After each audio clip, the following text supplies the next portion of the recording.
Atlas system कैसे करेगा काम।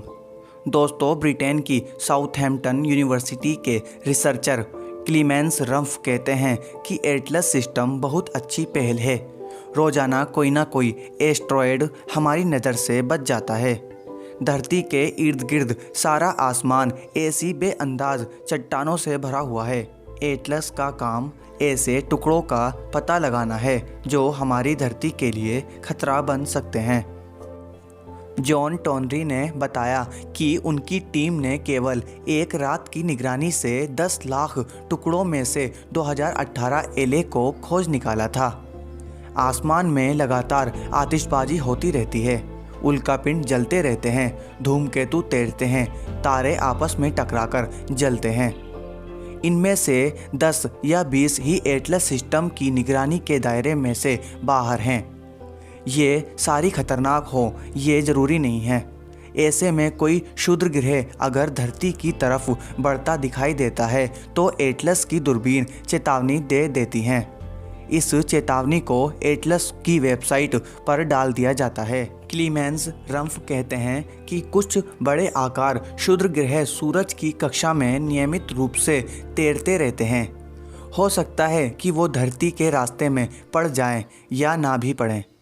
ऐसे क्षुद्र ग्रहों के टकराने या ना टकराने की भविष्यवाणी करना आसान है। दोस्तों, इंसानों को कैसे बचाया जा सकेगा, लेकिन हर खगोलीय चट्टान का मिजाज अच्छा हो ये नहीं कहा जा सकता। कई तो ऊटपटांग कक्षा में भी तैर रहे होते हैं। वो अचानक से आकर धरती से टकरा सकते हैं। ऐसे खतरे से इंसानों को बचाने में एटलस जैसे सिस्टम काफ़ी कारगर हो सकते हैं। एरिज़ोना यूनिवर्सिटी की एलेसांड्रा स्प्रिंगमैन कहती हैं कि अगर कोई उल्कापिंड रडार की पकड़ में आ जाता है तो आप उससे धरती को खतरे का अनुमान लगा सकते हैं। ये अंदाज़ा लगाया जा सकता है कि हमारी धरती के वातावरण में प्रवेश के बाद वो कितना खतरनाक होगा।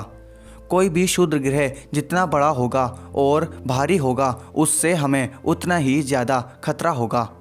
लेकिन अगर कोई ऐसा धूमकेतु, उल्कापिंड या क्षुद्र ग्रह हो जो हजारों लाखों लोगों के लिए खतरा बनने वाला हो तो क्या होगा? अगर इससे इतना कचरा धरती पर गिरने की आशंका हो कि पृथ्वी की जलवायु पर लंबे वक्त के लिए असर पड़े तो क्या होगा?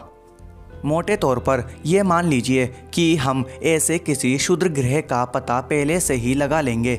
हमें इससे बचने के लिए थोड़ा वक्त मिल जाएगा। एलेसांड्रा स्प्रिंगमैन कहती हैं कि इस तरह के एस्ट्रॉयड से बचने के लिए कोई अंतरिक्ष यान उसकी तरफ भेजा जा सकता है जो इससे टकराकर अंतरिक्ष में ही ख़त्म कर दे या उसका रास्ता ही बदल देगा। अगर समय कम हो तो कोई बम भी इस पर फेंका जा सकता है। अगर हम ऐसे किसी खतरे को धरती से दूर रख पाए तो इसका पूरा श्रेय उन वैज्ञानिकों को जाएगा जो हमें ये बताएंगे कि उल्कापिंड कितना बड़ा और कितनी तेज़ी से धरती की तरफ बढ़ रहा है और इससे हमें कितना बड़ा खतरा है। एटलस सिस्टम के बारे में जानकर आपको कैसा लगा, एक बार कमेंट करके ज़रूर बताना। और दोस्तों, आपके चैनल एलकेयूनिक को सपोर्ट की बहुत ज़रूरत है, तो गाइज़ चैनल को सब्सक्राइब करो और शेयर ज़रूर करना। मिलते हैं ऐसी ही रोचक जानकारी की अगली वीडियो के साथ। जब तक के लिए धन्यवाद।